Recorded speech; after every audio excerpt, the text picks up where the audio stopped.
Normative Islam would be what the religion actually says about itself. What does the religion say about itself? What is it?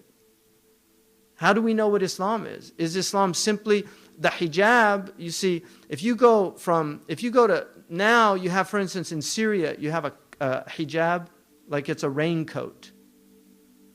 There's nothing traditional about that. It's a European coat that, however that came in, I mean, must have been some first woman that started that, right?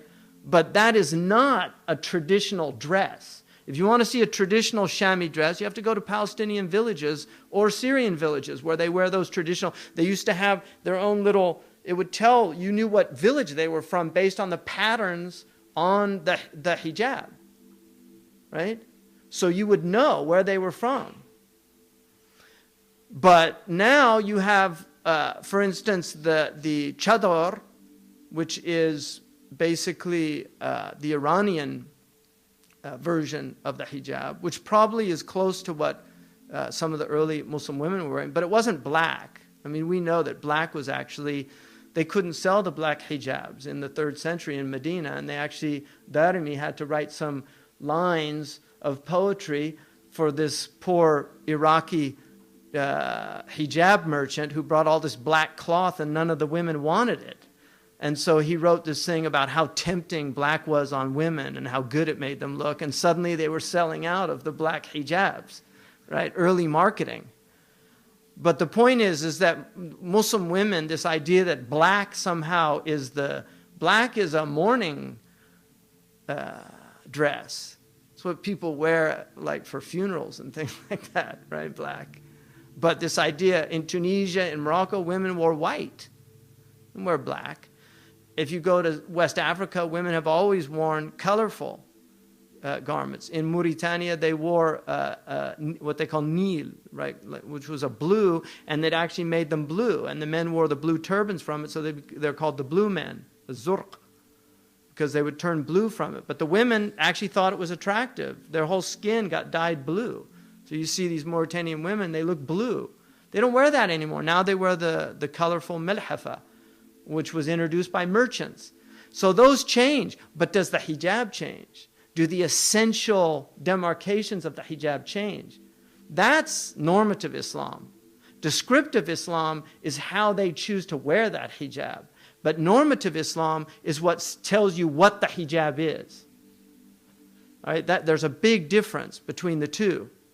Now, the way that our scholars, when in the very early period of Islam, the Quran was clear. And the Quran, our Usuli scholars differentiate between mutawatir and ahad. Mutawatir is factual. It's just simply historical. It's a historical account of something. And the point between mutawatir is so many people have seen it. So many people have transmitted it. They have so many multiple sources that it could not be possible that they could have conspired to make it up. So we know, for instance, in 1776, if you want to use that dating, if you want to use another dating, I mean, I once saw a Native American argue with Adler, and Adler said, well, surely we can agree on historical facts. And he said, like what? And he said that America was discovered by Columbus in 1492. Big mistake to say to a Native American. And he just threw it back. He said, I don't accept that fact. First of all, 1492 is not a Native American dating, so I don't accept the date. Second of all, we weren't discovered. We knew we were here, right? So, but generally, in 1776, all of us can agree, unless we have a nutcase in the audience, all of us can agree that a group of people in Philadelphia got together and they signed this thing called the Declaration of Independence, right? We can all agree on that. Nobody's going to disagree about that. That is mutawatir. So if you say, no, it was actually 1775, it was a scribe's mistake, okay, prove it. You can make a historical case for that. There's a PhD in India who's a Hindu who's arguing that the Taj Mahal was built by Hindus, not by Muslims. And the Muslims just claimed it later. And so he's got a PhD, he's got a website, you can go on the website. But as far as everybody's concerned, he is a nutcase. PhD notwithstanding. because there are plenty of nutcases with PhDs. So if you go against mutawatir, you're just simply denying reality, which is one of the reasons I wrote an article called How the Holocaust Undermines Islam. And the point of that, denial of the Holocaust undermines Islam. The point of that, and I asked Dr. Khalid Blankenship, who I trust, as a really, really reputable historian who also knows Islamic tradition, did he think the Holocaust was mutawatir? And he said, yes, I would consider it mutawatir. So for me, that's enough to say that if you're denying that, you're undermining our tradition. Because what you're saying is mutawatir evidence is not proof of something. So that is what, now all of the Quran is mutawatir in terms of its source. In terms of its meaning, right? Because you have qat'iyyatun nas and dhanniyyatun nas. The qat'iyya is that it's absolutely sound in its source. That's mutawatir.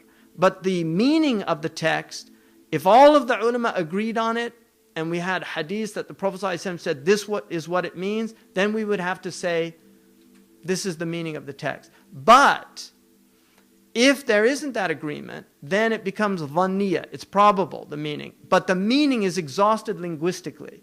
And this is why our scholars exhausted the meaning possibilities of language. No human civilization in history, and I would call as my authority and appeal to authority, is a legitimate form of argument. It's the weakest according to scholastics, but it is a legitimate form of argumentation to appeal to authority. Franz Rosenthal, one of the great Jewish Orientalists, wrote a book called Knowledge Triumphant. And in that book, he argues that no civilization in human history was more committed and had as its central theme and purpose the acquisition, preservation, development, and transmission of knowledge. That this is the Islamic civilization. It was about knowledge. And so it is not fortuitous that the Quran begins with Iqra. It is not fortuitous that the Prophet ﷺ said, إِنَّمَا بُعِثْتُ مُعَلِّمًا. I was only sent to teach knowledge. Mu'allima, to allama ilman. The masdar is knowledge. I was sent to teach knowledge.